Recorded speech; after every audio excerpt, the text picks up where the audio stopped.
and we're going to start recording.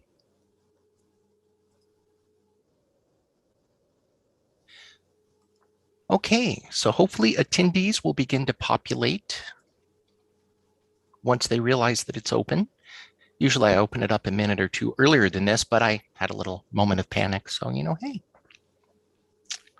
So how's the weather up in beautiful Hollister, Elijah? It's hot. It's been 90s all week. That is warm. It's been warm down here too. How's Colorado? It's very sunny, but also very cold. Sunny and cold. Yes. All right. Well, it looks like we have people starting to join us. Welcome, people. We appreciate having you with us today. My name's Mark, and I'm part of the team at Advanced Assembly. Joining me today, I've got my favorite Royal Circuits employee, except for his brother. They share the spot equally. This is Elijah Gracia. Elijah, tell us a little bit about yourself. Hey, everybody. My name's Elijah, and I'm a CAM engineer here at Royal Circuits for the last 7 years. I also work on a lot of special projects and process engineering a little bit with Mark. Yeah, that's about it. Cool. And Chow. Hi, everyone. My name is Chow. I am the engineering manager here at Advanced Assembly. I've been with the company for 12 years now, and that's it. Like I said, these are two of my favorite employees because these guys are in charge of getting stuff done. So the format today is just a general back and forth. You get to ask any questions that your little heart's desire out there in TV land. If you want to know how to make your boards better, faster, cheaper, smaller, larger, more expensive, you get to ask whatever it is that you want to ask. We just ask that you use the Q&A box below. So with that, if our participants have anything, I'll give you a moment to type them in while I start off the questioning, but this is really all about you guys today. So first question, what are your biggest showstoppers when it comes to PCB design? What are your pet peeves? What stops a project in its track that really doesn't need to? Who wants to go first? Elijah, go first. Sure. I think our biggest stopper for us is almost a good 90% of our holds is just the customer not providing a fab print or a README file, which is just going to have their basic information as far as their finish, their LPI and silkscreen color, their board thickness, their copper weight, stuff like that. Simple things that we have to verify and make sure we have that info before we can even begin production. So if we can just get something as simple as a README file, which is just a text document that says, hey, my board is 4 layers, 062 thick, using 1/2 ounce copper, ENIG finish. I want my board green and white. Hey, that's a huge helper. It's going to stop most of our holes. And Chow? On the assembly side, align with what Elijah said, we just need all of the files up front. And so when customers go and quote with our sales team, they don't think that you don't really need the XYRs files for that particular process. But for the DFA to actually start, we need the XYRs file. And so making sure all of your files are in the package together will help your job progress without having it go on hold. And also any special assembly instructions, having the assembly drawing with those instructions in there will help my team write the production instructions for the production floor without having it go on hold as well. Okay. While we're still waiting, if you folks have any questions, please ask them. Oh, something, I don't have Q&A open. There we go. That'll help. I didn't have my little screen open, but again, feel free to ask anything. But I will ask you something. I ordered a board that came in yesterday, and one of the things I wanted was no tracking information on it, right? I was trying to do a brain for a little Teach Me PCB logo, and I didn't want any tracking information on, and there was like a $3 upcharge, which isn't a lot, but I was just kind of curious why that is. Do you know? Is that on the assembly side or? No, this was a fabrication thing. This would have been from a, let's say a place a little further east than Royal Circuits. Really yes. east. That's very interesting. I've never heard of that. That's a pretty standard thing. Probably maybe 20% of our customers ask for no markings, and that's not something that we charge for. I'm guessing maybe they're just banking on some advertisement that they're not getting out of you when you ask for that. Oh, maybe that would make sense. Yeah, Okay. I mean, for possibly tracking, because if you do want to reorder the board again and you're trying to figure out who it is, that's my best guess. But yeah, that shouldn't be charged for at all. It was such a minimal charge too, was the part that, didn't. Very weird. Yeah. I was like, okay, do you want $30 for it? All right. That, I'm probably adding something to the process, but $3 just seemed like a nuisance fee, So Yeah. I don't know. All right. We've got a question here from Seth Giles. How do you prefer to handle part substitutions, i.e. generic pull-ups that could use any comparable part already on your reels? Would you like to see this expressed on a BOM, especially relevant during the shortages? Yes, it is, Seth. Yes, it is. So Chow, that's for you. Yeah, we actually don't keep any components in-house. And so if the parts shortage or if we need a sub part, we actually go back to the customer. So we don't have any parts to use in-house for the customer. But for substitution part numbers, that would be listed on your bill of materials. So we'll reference your BOM to see if we're short on the floor to attrition. We'll go on your BOM and look for those alternate part numbers to buy if we are we're doing turnkey parts. However, if it's customer consigned parts, then we'll go back to the customer. Okay, so I'll just kind of piggyback off Seth's question. This little encoder that we're going to use in the Teach Me PCB course, right? DigiKey had 29. Right. Mouser's got 500. Let's say Arrow's got another 600. So if I want to get all of those to get my board count to 1,000, I'm going to have 3 different MPNs, but it's really the same exact part. It's just, different distributors have bought it from China and put their name on it. How would I relay that to you? So you could, like I said, you can put it in your bill of materials, or you can actually send it through email.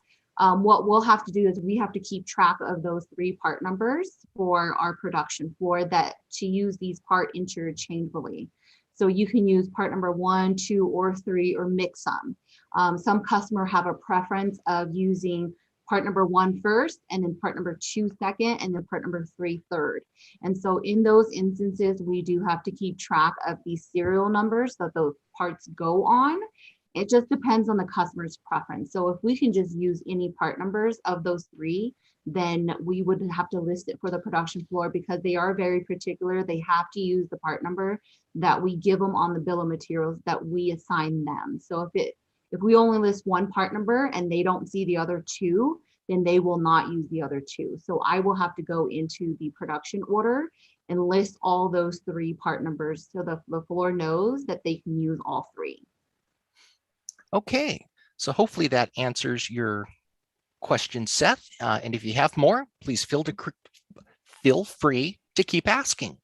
Okay, so that was the first thing. And then the second thing, I was kind of, when I was picking an LPI color, in this case, I just said, blue. But I understand Royal can do pretty much any color, right?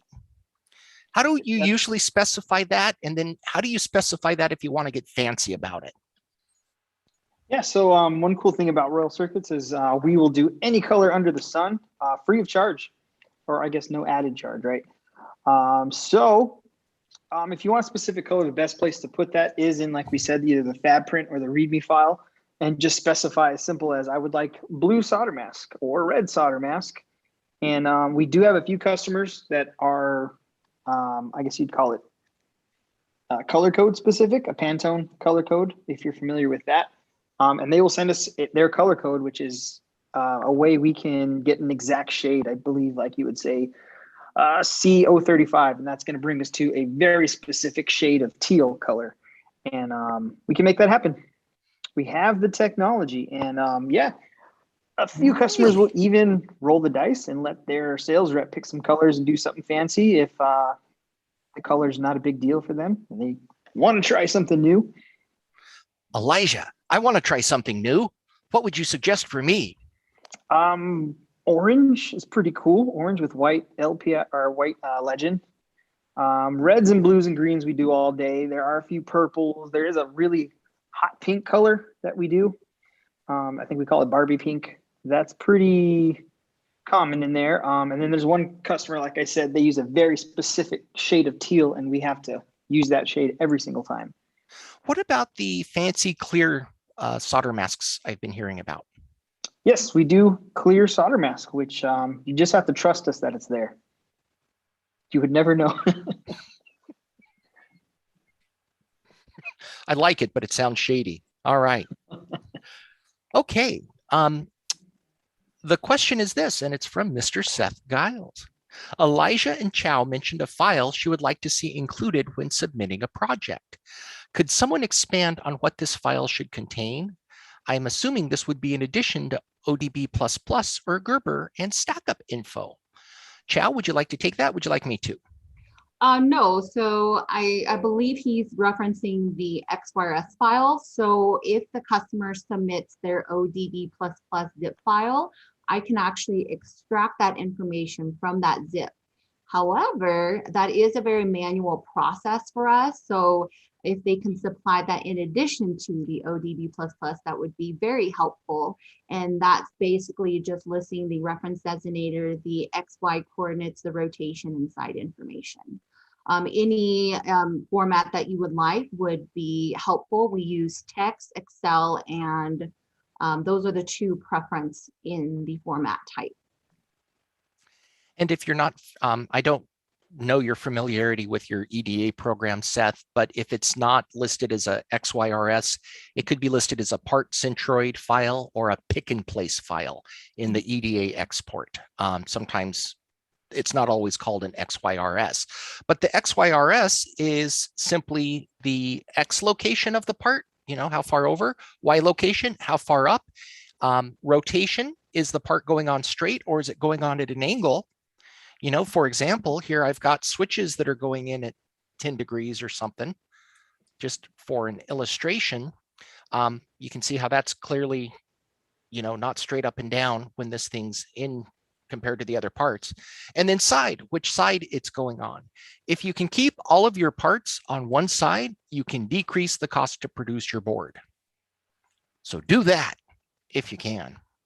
Mm-hmm. They were also talking about README files, which are just simple text files that give instructions on how to manufacture your design. And the assembly README is going to have different information than the fabrication README. So hopefully that answers your question. And for the other participants, if you guys would like to ask questions, it is a light crowd today. We can even put you live on the air. Yes, that's right. I'll let your microphone fill our ears with awesomeness if you want. So while we're waiting for more questions to come in, I do have another question for you regarding vias. So this is going to be one for Elijah. On this particular design, I think I had 3 or 4 different drill sizes. Mm-hmm. How many drill sizes or tools can you have before you start looking at upcharges, Elijah? So the amount of sizes is not an issue. The overall count is what we're going to look at. So on our panel size, we're building your boards in 18 by 24 inch panels. And the maximum drill hits that we'll allow is 40,000. So as however many boards you have up on that panel that we're building, you can go up to 40,000 per panel. After that, that's when we start looking at an upcharge for drills. And why would somebody have more than 40,000? Usually there are a lot of vias, micro vias, stuff like that. Sometimes epoxy via fill on a board that's maybe 5 by 5 inches, they can have that thing loaded up with sometimes 20,000 per board. I've seen that, which is at that point we can only put 2 boards, even though they're small. We can only put 2 on a panel. Otherwise, that drill cycle is going to take 4 or 5 hours, which is not a good idea when you're in a quick turn environment. Wow, that's pretty crazy. So one of the things I like to do, and I don't know if this will be, yeah, it will be on this side of the board. Here I did it for artistic reasons, but see that little via array? Yeah. Down at the bottom, I use that to represent the brainstem. But in other designs, I like doing stuff like that to tie ground pores together or copper pores together to make sure that the pores don't turn into little antennas. Is there a limit as to how close I can put those before you start charging more? Spacing or a pitch? As far as the pitch, and we can go as tight as, well, on our side, we can fabricate as small as 2.5 mils. But as far as your reliability, that's really up to you. Interesting. Yeah, that's not going to be too much of an issue for us. What about via diameters? Do you have a preference? This is a standard 1.6 millimeter board. So 1.6 millimeter, that's gonna be about 62 mils, right? Something, yeah, 62, 63. Yeah, so standard is 10%. So 062 board, we can do a 6.2 drill. I mean, we'll go down to 5.9, but we say 10% of your board thickness is the aspect ratio we'd like to keep our drills at. But that's still a pretty small via. Do you prefer definitely to go larger or? No, because 5.9 mil drill is going to be an everyday thing in our shop. It's running all day, every day on almost every single job. So something we're definitely comfortable with. If you have smaller, there's ways to do it, but I mean, it starts getting pretty pricey. Okay, cool. And again, for those attendees out there, if you have any questions, we are here today for you. We've got another one in from Seth. Would you prefer to see a designer submit a board pre-tabbed with mouse bites, etc., in 18 by 24, or would you prefer to do that in-house? If you would prefer the designer to handle this, do you have preferred templates? I would prefer to do it myself. It's a very simple, easy script that we have in our software. As far as if you're going to do it yourself, the only rule that I would follow is tabs, one tab every 2 inches.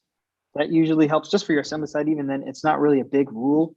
The only time we would like a customer to do it themselves is if they have a component that's going to be hanging off the panel or off of their board a little bit, and they're going to need to create some wiggle room and create space so that their component can still fit on while in the array. So Elijah, you said the mouse bites every 2 inches on center. I also brought up the graphic that you and I created together with the drill holes and everything. Do you want to talk a little more about that? Yeah, so if that's what you're talking about, as far as the details of our mouse bites, by standard, we'll use 20 mil non-plated holes that go about 0.76 apart from each other, and we'll throw 5 of them together.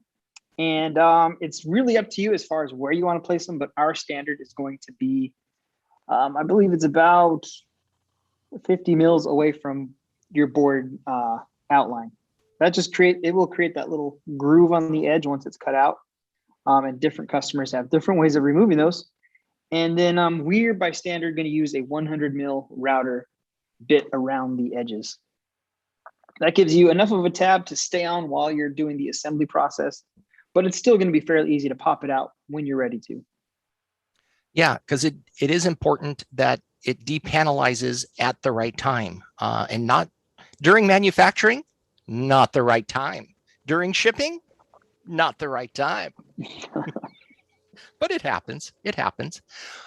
So while we're waiting for other questions to come in, do you guys have any other pet peeves or any issues that you see engineers recurrently doing that they really shouldn't? And you're like, why do they do this? Let's start with Chow. For me, on our assembly side with the DFA check, one of the things that makes it very hard for us to progress the customer's job through is to get updated files in the middle of the process, especially the bill of materials, because I've had examples where the customer would say, oh, I only made one change, here's an updated BOM. However, because of history with customers' jobs, we then take that bill of materials, compare it to the customer's previous bill of materials, and then discover there are more than one changes. And so we either have to take the customer's word for it and disregard the new BOM, or use the new BOM and start the DFA all over again, just so that we make sure we account for all those changes that the customer didn't mention. And so maybe they made changes several days in a row and just forgot, but we want to make sure that all those changes are captured. And so with that route, we would have to start the DFA check all over again from the very beginning. It from a designer's standpoint, it is stressful. It is very mentally taxing to to make a complicated board. And I could absolutely see them forgetting that they did more than one thing, or that they're in the wrong rev. So not that I want them to keep submitting things to you, but I'm glad that you check and help keep us on our toes. Yeah, we don't mind starting it all over again, but because we are in a quick turn type business, the customer does have to understand that will start their assembly DFA check time again. And that's anywhere from an additional 24 to 48 hours on top of what we've already done. Makes sense. And I will remind you, if you guys have any questions about your designs or printed circuit board fabrication or assembly in general, please ask them in the question and answer. I think that's at the bottom of your screen. You should see a little Q&A. All right. So Elijah, pet peeves for you, things that you see engineers keep doing that you just wish they wouldn't. Yeah, I think something that relates to my current workload right now. I've got 5 jobs on hold for the exact same reason, which is just missing files or documents separate from the fab prints. Sometimes a customer provides the fab print and they'll say, make sure you do a netlist compare with the netlist file that I've created, but then they won't send a netlist file. So just doing something I call a quick little dummy check. Before you send your files, just check everything that you're requiring us to do, that you are providing the proper files for it. Because most of the time, you have the files, you just forgot to send them. And that can result in another hold, which unfortunately is going to pause your job again. And like Chow said, that can start your job clock over depending on what time you get back to us. Fair enough. Now, when it comes to exporting, it depends on the EDA electronic design and automation, I guess, software that you use. All of them are a little bit different. But sometimes, like you talked about the net list compare, for the flying probe test, I assume, that isn't something that comes in a standard output. You have to export that separately in a lot of software. Can you tell us what you're looking for in that? Which file format you want? Is there more than one? What do you want there? Yeah, I believe our format that we use is IPC-365A. And that's a format that's going to be extremely easy for us. Or if you're doing an ODB++, that's usually included in that already. And we'll always, if you send both files, Gerber and ODB++, we'll go with the ODB++ because everything's already preloaded, pre-aligned, and so much smoother to work with. What do people typically send you? Gerber's, ODB++, IPC 70, was it 7351? No, that's the footprint. I forget all the. I'd say it's 50-50 ODB++, and then just straight Gerber files. Okay, but you don't really care which. No, not necessarily. We can work with either one. Okay. Any other things that tend to stop production or that you wish were different? Wish we're different. That's a good question. Nothing that pops off the top of my head other than the problems we just talked about, missing files, missing documents. Okay, we've got another question. Is flying probe test usually an extra charge? No. No extra charge for flying probe. Most shops do charge for test, but not here. And I'm pretty sure we test every board, right? We don't just do a sampling. That is correct. Every single board that comes through Royal, we test just for our personal reasons, making sure we're only sending out 100% working boards. Okay. All right. I've got a question for each of you, and I'm probably going to ask Elijah first this time. But if you could walk into the shop tomorrow, and 3 things were different about fabrication and assembly, right? So if you could walk in and not just Royal, but like industry wide, what 3 things would they be? So I'm going to do Elijah, what's your first one? And then Chow, what's your first one? Ooh, fabrication. Hmm. Want me to give you a minute to think about it? Yeah, I'm gonna need a minute. Okay. So that is a good question. So while I'm giving them a moment to think about that, and I've fried their brains, they don't know I was asking this one, I'm going to talk briefly about finishes. So when you make a board, you can't just leave exposed copper on the surface, otherwise the copper will oxidize. Now the issue with that is that when you solder things to it, well, you can't, because you can't solder to oxidized copper. So you have to find a way to preserve that surface. And there's a variety of surface finishes that you can use. Some of the things like OSP, organic solderability preservative. Another one is ENIG, electroless nickel immersion gold. You can do Impeg, you can do immersion silver, immersion tin, you can do all sorts of these things. But you have to do something. OSP is probably the cheapest. It gives you a nice planar finish, but the issue is, and I've got another, here it is. I've got another talking aid here right next to me. But the issue with OSP is it's kind of delicate, but it's nice and planar. It's flat, so that when you put your stencil on, this is what I was reaching for, right? Here's the stencil for that board I was just showing you. The stencil, oh, there's Elijah in the reflection. Ah, that's art.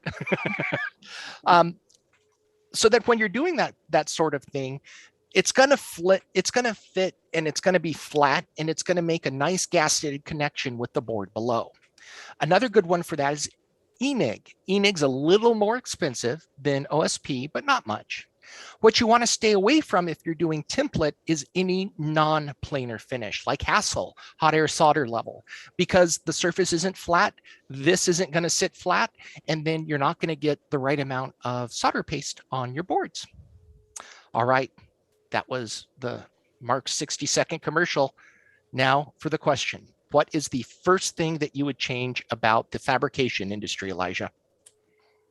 Yeah, I think that goes to your last question, which was talking about the arrays. I think allowing us to just take care of the arrays is going to be a huge time saver. Sometimes customers don't necessarily care what their array is going to look like, and yet they're going to give us something very specific to follow, and it's going to take a lot of time to manually do all those things. On top of that, once we get to fabrication, sometimes we find things aren't exactly possible. So we'll usually have to put it on hold at that point, go back to the customer, change it anyways to what we would like to do. And yeah, it's a big time saver for us. Okay, so you would say you don't want customers to make an array ever again? Yes. Okay. That'd be great. Chow, how about with you? I only have 2 things that I wrote down. The first one would be turnkey components. So pre-COVID, when parts were readily available and buying parts was easier, having us buy parts for the customer makes it so much easier for us because the parts are coming in really clean packages. They're all separated nicely because most consigned kits that we have, if they don't have a designated person responsible for the customer supplied parts, usually when we get the parts in, I've seen it where a customer would literally tape the parts onto a piece of paper. Or they would put parts loose in a bag and ship it to us, and then the leads on those SOICs are bent. Things like that, parts can get damaged, right? And so in a perfect world, in the assembly side, if we can go towards more of a turnkey process for parts, it makes it a lot easier for us. It saves a lot of time for our receiving departments because they're not wondering what part this is, and they're not having to go back to the customer for damaged components, missing components, tracking from the customer, things like that. So that would be my number 1. That's your number 1. All right. Elijah, number 2. And again, we're still taking questions if you have any about fabrication. Please ask them in the Q&A below. Elijah, do you have a number 2? Yes, number 2 is going to be Stackups. That's another thing we sometimes run into problems with.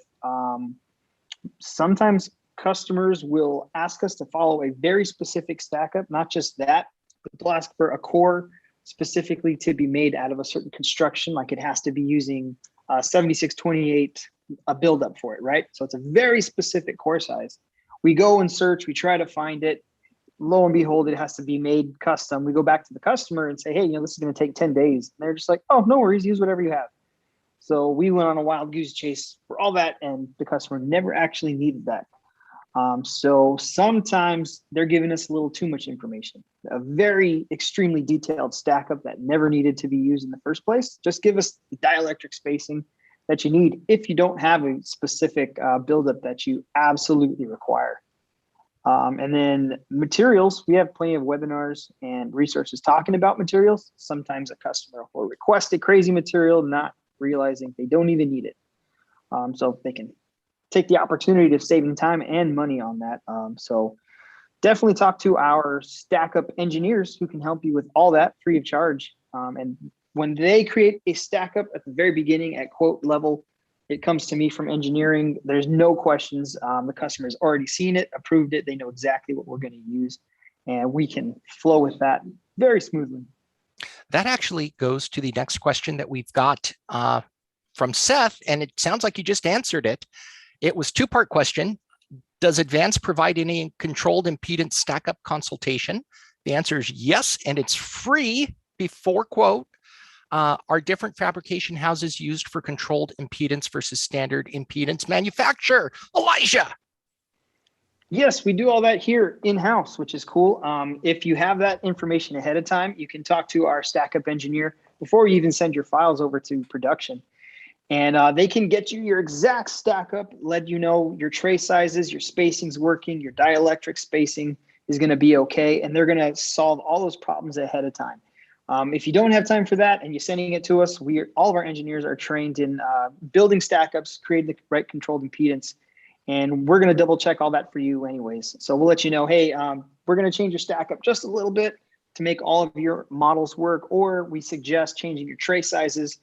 If there's not too many changes, we can do it all on our side. If you got like 32 models of controlled impedance, and none of them are working, we'll probably shoot that back to you for you to fix those tray sizes. Yeah. And Seth, based on the way that you asked your question, I just want to clarify something. You're not talking to a contract manufacturer right now. You are on with a fabricator, which is Elijah, right? They make boards, everything from flex, rigid flex, semi-flex, ATE boards that are, this thick. They make the boards in-house. Nothing gets sent out. And then they get shipped over to Advanced Assembly, who puts the parts on. It's, for lack of a better description, it's kind of like having a vertically integrated company. They're not the same company, but they've got shared business interests. So they work together very, very closely. So if you order a board from Advanced Assembly, unless you specifically request it comes from somewhere else, it's coming from Royal 99% of the time, or 95, or some huge number. So hopefully that clarifies that sort of thing. All right. And Chow, did we get your number 2? No, we did not. My number 2 would be my goal or my wish is to have all assembly houses use paste printers instead of stencils, because the stencils are very costly, and once you create them and you need to make changes, you have to buy another one, right? Well, with the paste printers, you can make on-the-fly changes, add more paste, remove paste, made adjustments on the fly, and it's super easy. It's very easy to use. Software is very friendly, and so it saves the customer a lot of time because we only charge them 1 NRE. We don't have to go back and say, hey, we need more money for a new stencil because you provided another board right in the middle of the process, updates to their Gerbers or something like that. And so we can make on the fly changes with no additional cost to the customer on top of what they already paid for NRE. Oh, cool. And what do we provide for you? Just a one-to-one paste? Paste to copper, yes. Okay, cool. All right.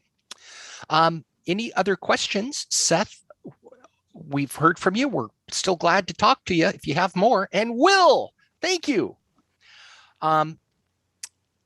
Will says, given the state of the supply chain, which I'm sure you're well, the state of shambles, should consignment be necessary?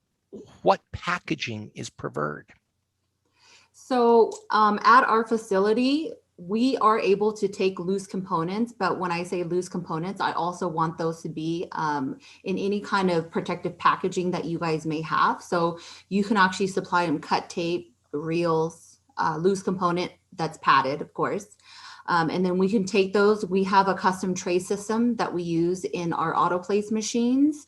And that enables us to actually take those components however you supply them. We just want you to take care in the way you package them to us so that none of the component leads are actually damaged.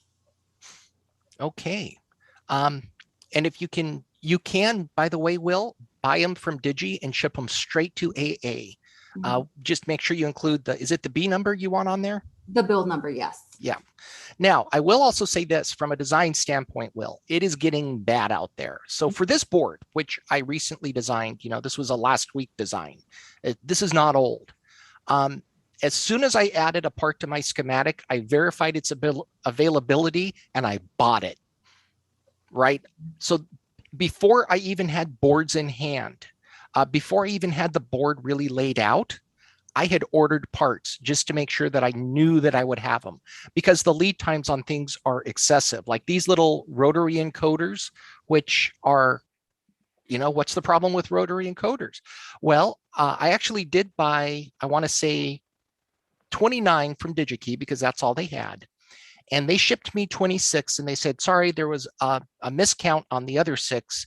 And we'll ship them to you.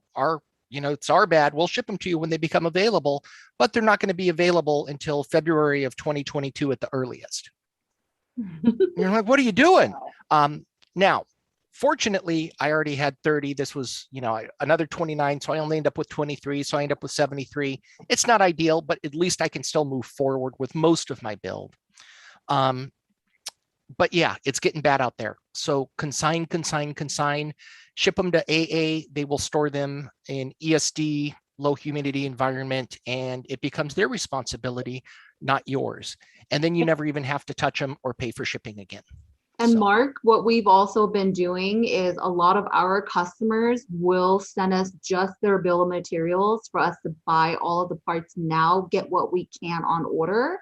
And then when we actually get a good portion of those parts in-house, that's when we'll start getting the files from the customers, the Gerbers and the XYRs to actually start the assembly process. So customers have been issuing POs for parts only orders in anticipation that their builds are going to be done in the next few weeks or months. That is so much easier. Let's just do that then. Right. Well, no, the other nice thing too is you guys are DigiKey's and Mousers and Arrows like 5th largest customer. So you get priority, you get white glove treatment. You get things that, me as an individual engineer, I'm not going to get the attention you do. You guys have your own pick teams at these facilities. So that is a good thing to take advantage of. So cool. All right, from Seth. In the event that Advanced handles procurement of components, usually an overhead would be assessed due to drop components, overage, etc. Is it standard practice for the leftovers to be shipped to the buyer along with the finished boards? So what happens to overage? It gets sent to the customer. And so if we buy all those overages and whatever's left, it all goes to the customer because they paid for it. So there you go. If there is an overage, like if you have something that's dropped, I will tell you an example that happened to me at Advanced Assembly a little bit ago. We had a panel that I was working on that something happened in the reflow machine, in the reflow oven, and it basically got jammed and it snapped the panel, and all the components on the bottom side fell through. They did not send those back, nor did I want them. It would have been a mess. They would have been covered in, half melted solder. It would have just been not worth my time. But they still sent me everything that was still, on the reels and in the packaging. So, but yeah, I mean, anything you want, they'll do to make you happy. Mm-hmm. Okay. Any other questions from Seth or Will? Please ask. You guys are the talkers today. We're happy to have you. And while we do that, Elijah. Yes, sir. Got a question for you. What's up? What is your favorite fabrication process? I think it's a pretty cool process. It's AOI, which is automated optical inspection.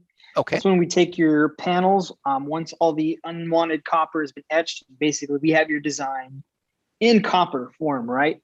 And what we're going to do is put it on this machine. It's going to use a camera, and it's going to scan every tiny little speck of lint on your panel, which is cool. And it's going to take that image and compare it with your Gerber data, line them up, and show us where there's any slight deviation. Maybe a pad is just slightly smaller or bigger than it should be. Maybe some copper didn't get removed between two traces. And it's going to show the operator every tiny little difference. Even, like I said, a piece of lint that's on there that didn't get wiped off. And it gives the operator a time to either exit out if there's something that can't be fixed, or if it's just a small little nick of unwanted copper, you can take a razor blade and chuck that off.